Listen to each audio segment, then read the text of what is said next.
just graduated from Penn State, and I'm going to Jefferson for medical school. Hi, my name is Alekia. I currently go to Jefferson. I'm a third year. For undergrad, I went to the University of Delaware, and I was a biology major.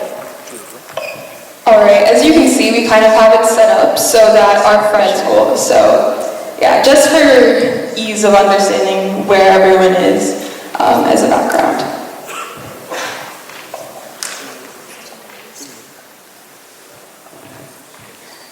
Alright, so I'm going to ask our first question for the freshmen about the admissions process. So, I guess, Harika, can you tell me about your current school and why you chose it? Hello? Okay. So I go to the University of Pittsburgh, like I said before, and Pitt wasn't was one of my top schools. Just because I have a lot of my upperclassmen friends that go there, so I knew that if I ever needed help or needed advice, it would be easy to ask them, as they are also people who had just gone through the process of committing to the school. Additionally, I know that Pittsburgh has a lot of great pre-med opportunities, such as research, internships, and a lot of the hospitals are also embedded into the campus. So I know I'd be able to participate in volunteering and shadowing. Additionally, I just like the entire campus overall. I like that it is close to the city, like maybe 15 minutes by bus for transportation. And yeah, I just enjoyed everything about the campus. Thank you. So I'll direct the next question at any of our freshmen. What qualities do you think one needs to have to get into admission at your school?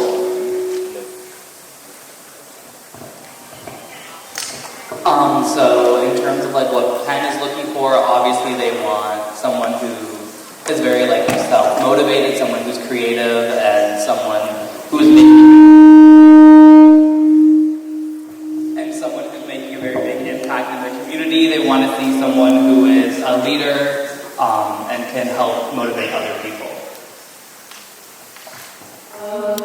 So another question for our freshmen is also, do you have any suggestions on getting scholarships or fee waivers? Yeah, so I know a lot of high schools, I went to Downingtown instead, but a lot of high schools have scholarships that you can get. So a lot of people think once you get into college, after the admission process, it's all you can relax, which is true, but at the same time, there's so many things you can do to get money. There's a lot of scholarships, a lot of essays that you can write that can help get you a lot of money, and a lot of colleges also give scholarships, so definitely look into that for the colleges that you're pursuing. Ability to pay the admission fee to put in an application, I think you should take the chance, and sometimes you'll be surprised. So that's my one thing that I regret, is not applying to more and kind of believing in myself a little more. So what are the differences between majors and minors, if someone wants to answer that? Maybe a junior? I think I'm a junior here, so I can speak on that. So it's a little different for the University of Pittsburgh being a business major. The undergraduate business school doesn't actually have business minors, but I guess in general, the main difference between the two are majors, I think, would be something you definitely want to pursue, career-wise. It's a subject that you want to pursue in the future, whether it be post-undergrad, if you're going to graduate school, something like that. Minors for me and for most of my friends, it's been kind of a separate interest, I guess. So for me, since we don't have business minors in our school, we have certificates, so I'm pursuing business analytics and also doing leadership and ethics. Those subjects aren't necessarily what I want to pursue career-wise, but I'm interested in them nonetheless. So minors, I would say, are just interests that you would put less time in compared to majors. So I don't know if anyone wants to speak on that, the STEM in the field, but. Okay, thank you. So another question for our upperclassmen. Why did you choose your major, and if you repeat, what major that you chose? Okay, so in terms of choosing majors, I think there's not really one path to coming to a conclusion in terms of what you want to study. But I think something that's really important is to explore outside of what you think you want to do. There's a statistic out there that I think almost like 2/3 of people either consider or actually ending up following through with changing their major within the first 2 years of college. So I would say take a lot of classes and experiment with what you think you're cut out for, what you think you're good at, but also consider things like what kind of work-life balance are you going to be thrown into if you go down a certain industry that's associated with that major. And so for me, I took a lot of classes in a lot of different things and ended up deciding that what I thought I was going to do wasn't what I necessarily thought I was going to do in life. Because it's always valuable to figure out what you don't like or what you do like. We're also going to have Alekia answer this as well. It's basically why did you choose your major and like why did you decide?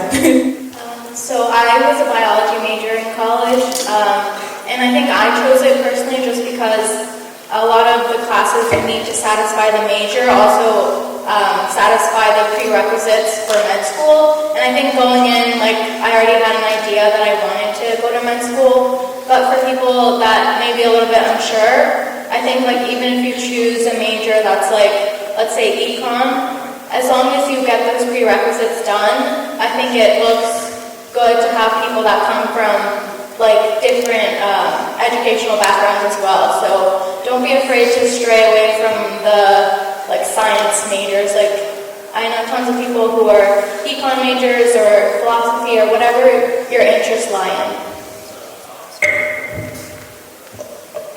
Okay, I have a question about return of investment. That's one of the biggest things that we all talk about when we are applying for the schools, how to save money, how to get more residentship, more scholarships. And I came to this country, I never thought like bachelor's is that expensive. My PhD was like very, probably I spent like $2,000 from my own pocket to finish my PhD. But when I got to know that this is a huge topic, and then most of the big media talks about return of investment, I would like to ask panelists here, anyone can give, what are the ways that you can help your parents back by doing different things?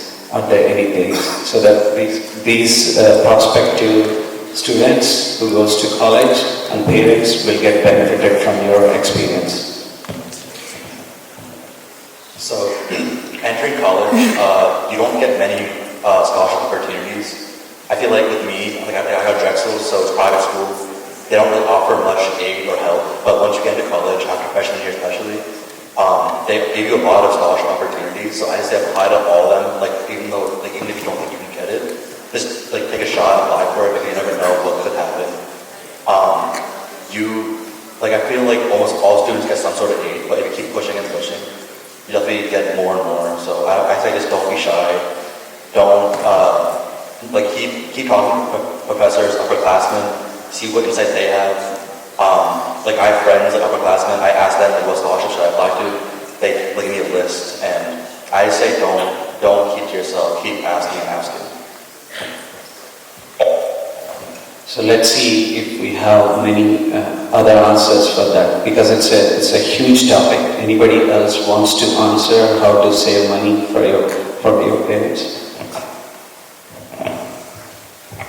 A lot of top schools do this thing called they will meet full need and will be need blind. So basically a lot of the top schools, they won't look at your financial situation when you're applying to the school, but then once you get in, they'll look and see how much can they give you and try to meet as best as they can.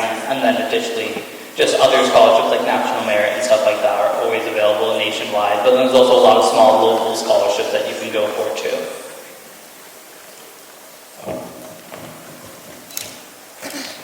So I took a kind of unconventional pathway. So all the advice that they give is like really good. I have a different approach in how I took it before college. Before I went to college, I'm doing the 2+2 program with Penn State. So first 2 years is at a branch campus, and next 2 years is at main campus. Your degree still says Penn State University, so you graduate like everyone else with the same degree. But I think with this pathway that I took, as it's a little bit looked down upon by people around you because they think it's like less than, but I think it's a good opportunity to save a lot of money. You save more than 50%, and like they said, if you get scholarships as well, you save a lot of on top of that. So I would say that was my path, and I kind of applied to scholarships, saw my options, and this was the most economical and also worthy option for me. So that's kind of how I chose to save money. Anybody wants from my left wants to share how to save money? Something I think that gets overlooked as well is internships. So I feel like a lot of people talk about internships as a good way to build professional experience when you go to college. So right as you walk out with an undergrad degree, you already have work experience, you've learned the ways of whatever industry you're trying to go into. But they're also a great way to spend an entire summer or an entire semester, depending on what kind of school you go to earn money. You could be, depending on what industry you go into, over the course of 3 to 6 months, you could earn quite a lot, and that will help you save money in the grand scheme of your educational costs. Okay. Kind of adding on to like internships, I feel like a big thing that gets overlooked in college is like job opportunities. There's like, especially like for like STEM fields, there's like where I am, University of Pittsburgh, there's a lot of like UPMC, there's a lot of medical opportunities. And even now in high school, like you guys can all like go and look for like opportunities and jobs to help save money, and that'll kind of give more experience into like college as well. So that's a really like good way to get more experience and also save money. I can also kind of add on to like the on-campus employment aspect. So I know at senior there's a lot of opportunities for students to TA because we do have a lot of undergrad TAs. So you can help out with that, and also we have like RAs, which are resident assistants. So throughout the semester, you can almost rake up about like a couple $1,000 just from doing these types of jobs, which can help out as you do it throughout like your time. So I think that's cool.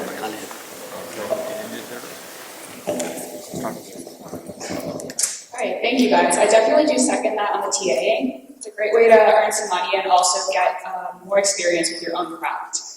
So yeah, now a question for anyone who has a minor. If you have a minor, what made you decide to pursue it? Was it something you kind of got into when you were in college and added it on? Did you know you went to go into college with that minor?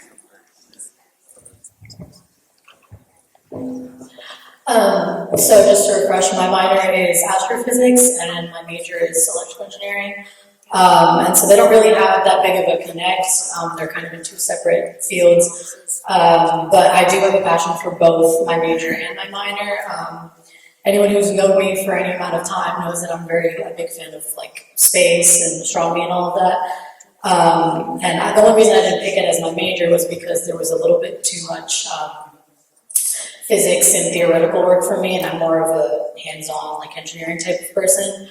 But I chose that minor because it was the only one that really interested me out of the minors that were offered at Texas A&M.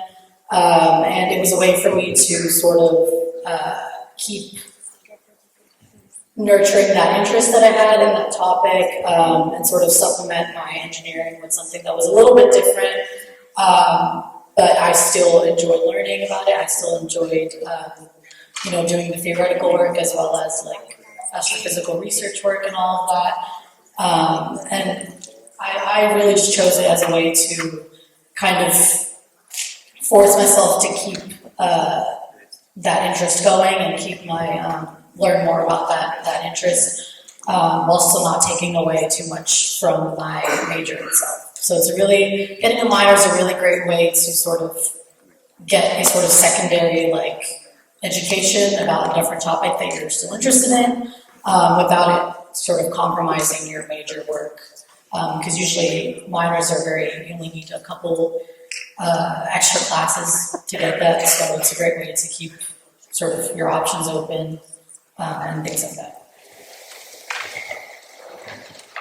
So I'm a data science major and my minor is security risk analysis. When I first started college, I didn't think I would pursue a minor, but most of the prerequisites for the SRA minor overlap with data science. So I was like, I'll give it a shot, see how it goes, and I'm now finishing my minor because it's a nice way to go into the cybersecurity field without majoring in it. I think that's a great way to keep your interest throughout college without committing like 100%. It's like a nice way to have like side projects, and even if you go, like for me, into the workforce as a data science major, I can still collaborate with like, cybersecurity teams and like the cloud engineering side of data science. So I'm a BSMD student, so my major in undergrad was kind of like set in stone for me. So I decided that I wanted to explore more about healthcare, so I was minoring in health policy and administration. And something that I've learned from all of the medical professionals that I've been talking to is that it's really important to know what goes on behind the scenes. And medicine is so much more than just like the clinical aspect of it. So I really wanted to explore all aspects of medicine by going into like a public health type minor. Also, so I also have, an interest in music and very passionate about it. And at Pitt, like you have your general education requirements. So at Pitt, I'm pretty sure you really only need like 4 3-credit classes in order to qualify for a minor. So as a person who has a hobby with music and is very passionate about it, I'm considering doing a minor in music just because. Additionally, because of my general education requirements, it just allows me to qualify for that minor. And Pitt also has this other obligation or like another opportunity for majoring, so you can do a dual major too. Because I'm a neuroscience major, I'm also fulfilling many of the requirements for a psychology major. So I also have that opportunity too. All right. I also wanted to piggyback on this question as well because just like Argo was saying, she's also choosing something that doesn't really relate to her major.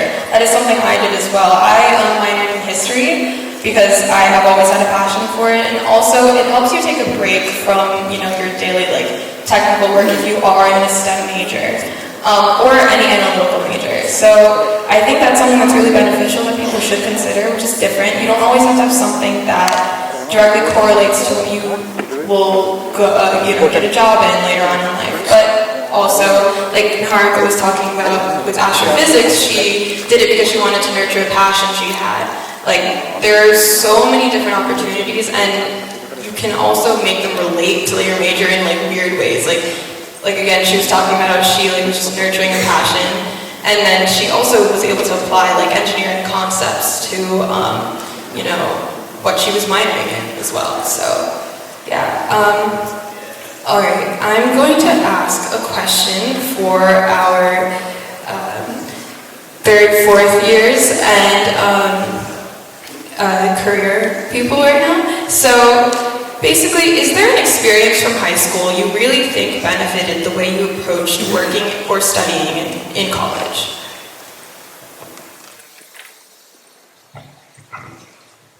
I think one thing to keep in mind is that studying in high school will be very different than studying in college. So a lot of your time is not structured, so it's really important to really focus on time management, know when you're burning out, and try to schedule your time properly. For me, what worked best for me was to-do lists, so it helped me have that buffer time where I could do and schedule whatever I needed to schedule that came up on the daily basis. So just keep in mind that it might be a little different, and to really focus on being independent and scheduling your own time.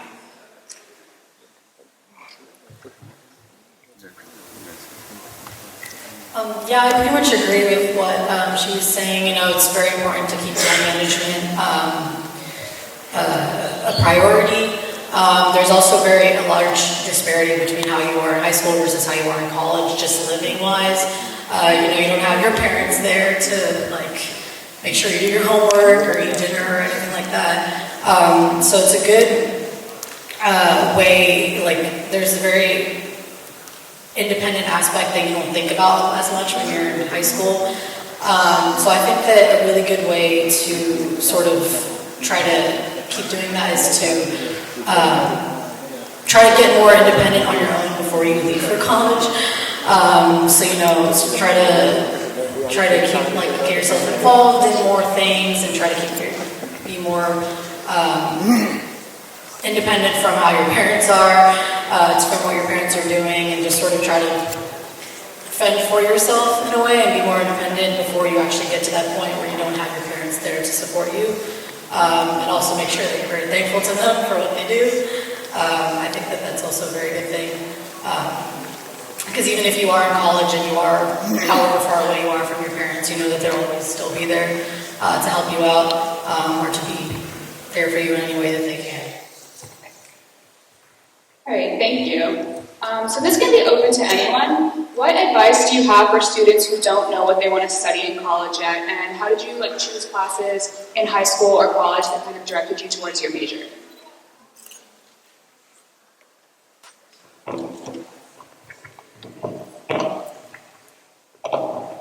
So I think that when I was in high school, I was kind of more interested in engineering, but then I took some economics and accounting classes, and I thought that business was interesting.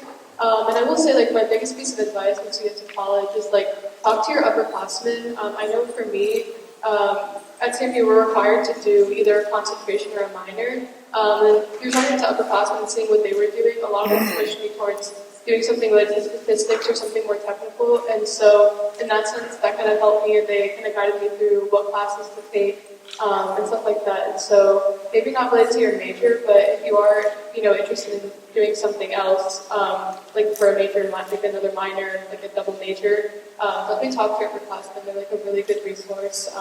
And that's just something that goes along all around. If you need help with anything, usually upperclassmen are always willing to help. And so, for club organizations, in terms of classes, which professors are good, or which ones give you a lot of work, or they're testing hard, they'll always give you that advice that you need. And so, upperclassmen are just a great resource all around. I just wanted to add that I think a lot of the concern and stress comes from oh, will I be wasting time if I don't know my major from the get-go? Will I be wasting money and my time in these classes? But one thing that I think is helpful to keep in mind is that a lot of classes that you take in college, they can count for university requirements. So the university sets forth certain breadth classes that you need to graduate the university in total. So I don't think you're necessarily wasting your time at all. And yeah, another thing is that you can always switch majors. You can add everything's very fluid. So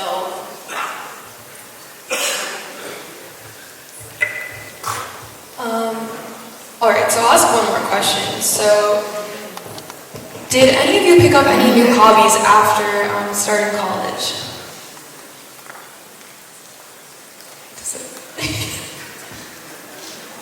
I can actually answer this one.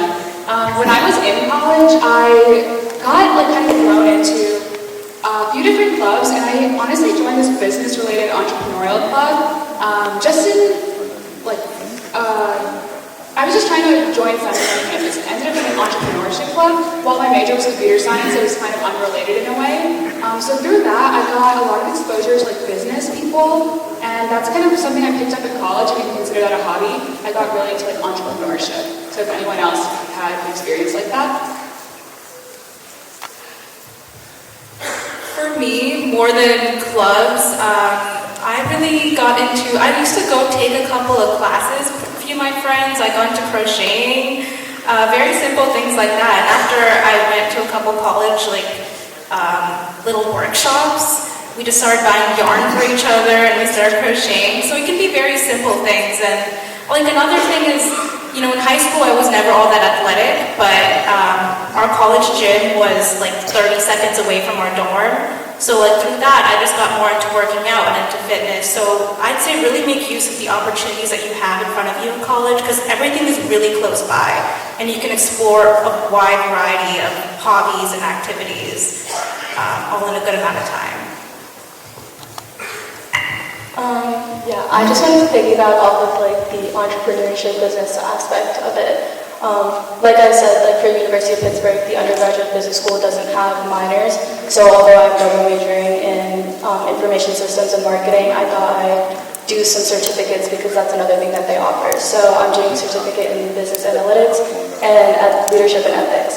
I first started with the leadership and ethics certificate. Honestly, I didn't really know too much about it. I just figured going into business, those kind of qualities are useful, so I figured I'd do the certificate.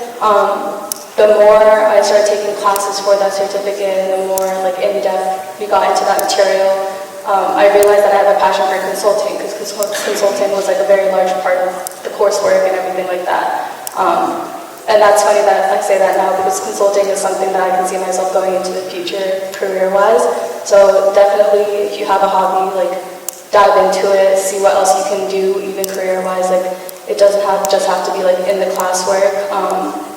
I know that University of Pittsburgh, their career development program is really good. So I was talking to one of my advisors and I kind of explained like I have this interest in consulting.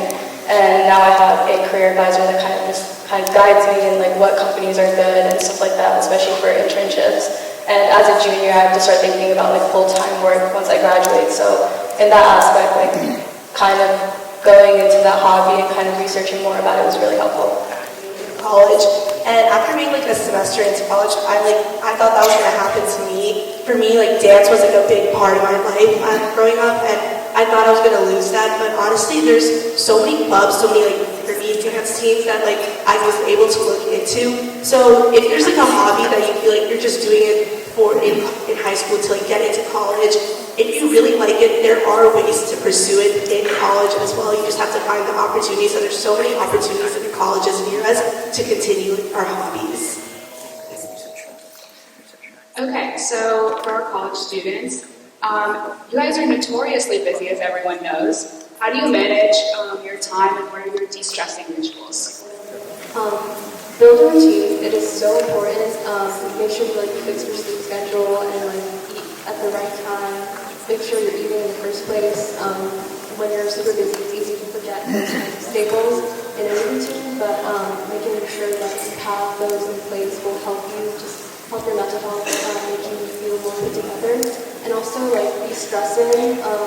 I FaceTime my dog. I love my dog a lot, and I just like look at pictures of him, or I FaceTime friends from home just so I can like, oh look, I still have people at home, people that I like talking to and spending time with, and it just makes everything feel so much better. Do you guys talk to your parents regularly?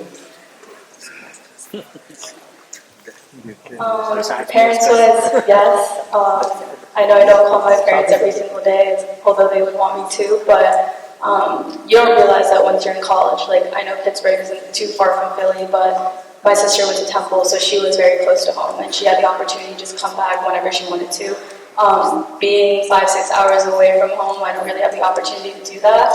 But when I'm stressed out, and sometimes when I'm just drained out from studying and friends and just college life, calling my parents or even having a conversation with them, whether that's texting or FaceTiming, whatever it is honestly goes a long way. And even hearing them like saying, you know, you're doing good, keep it up, like it's okay, like you'll get there soon. Like even those like words of encouragement go a long way when you're like away from home. So talking to your parents does help a lot, even though you don't have to do it all the time. But in terms of time management as well, going back to that question, I think we forget like college, yeah, academics are the reason you're there, that's priority, but you also meet so many new people, you're making new friends, and you kind of have that support system. I know a lot of my friends are like CS, pre-med, so when we study together, it's really nice because we're kind of just doing our own thing, but for taking breaks and stuff like that, we kind of just set a time aside, so like we'll study for a few hours, and then we'll have like 20-30 minutes where we'll go out, we'll get a snack, something like that. So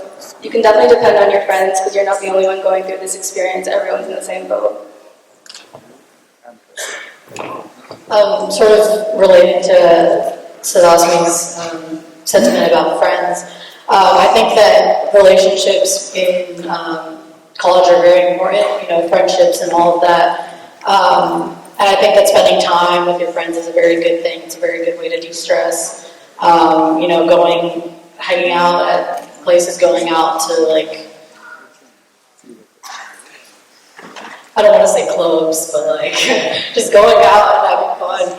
Not going too crazy with partying, obviously, but just spending time with people who are both in the same boat as you, so like the same major, or even people that you meet in other classes, so you get experience of talking to people in different majors and different, lifestyles, different grades, and just making sure that you prioritize your social life and interactions with other people just as much as you prioritize your academic life. And it's a very hard thing to balance, but it is possible, so it's not like a very difficult thing to do if you just try to make the effort to be well-rounded. Just to add on to that really quick, I think another thing that I did was just made lists on lists on lists, because it's so easy to forget things, forget an assignment, forget that you need to meet someone somewhere. So just really keeping everything on your phone or on your laptop where it's accessible to you. And now Shriyanka is going to ask some questions to the audience. So you can imagine like how much time these guys spend on these panelists and moderators here just to do this session. So I would like to request everyone to applaud their time.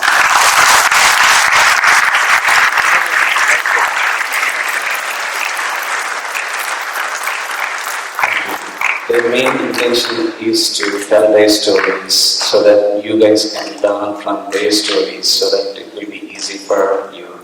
There are so many students, parents, they came and then say, hey, we wish we would have known this kind of thing before. So thanks to PTA for organizing this. So I would like to ask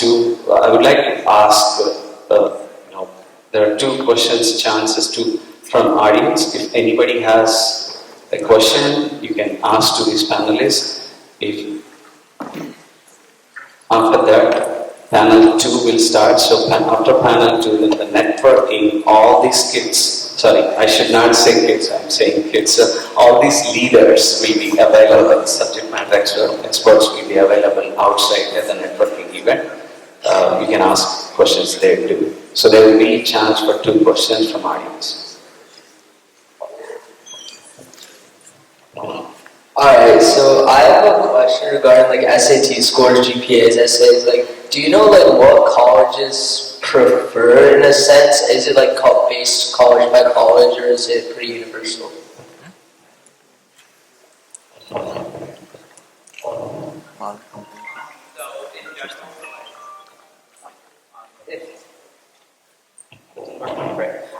In terms for SAT, ACT, almost virtually every college is still test optional, so you can choose to submit your scores or not. In terms of SAT versus ACT, it's completely up to you. Just know that the SAT is going fully digital soon, so if you don't want to do that, the ACT, I'm pretty sure, is still on paper. And in terms of GPA, all the schools still report through the common data set. If you just want to search common data set plus whatever school you're interested in, they show the 25th, 50th, and 75th percentile for GPAs and SAT scores. So generally the advice is for test scores, if you fall between 50th or above, or 25th to 75th percentile, definitely send those in still. And then in terms of GPA, just make sure you're roughly in those bounds and you're good. I think also a lot of high schools have a lot of online platforms you can use to kind of compare yourselves to see with other students who got into the schools that you want to apply to. I think my school uses Naviance, so you can see, you can look at GPA and SAT scores and kind of base yourself off that. And I feel that kind of helped me decide what I was aiming for in regards to SAT and GPA. Hello. Okay, I do want to add on to this. So this is something that I feel not a lot of people know, is the fact that you're generally compared to people within your school and your class. Especially when colleges are looking at you. You're not compared to the whole set of people, right? Basically admissions council will look for a certain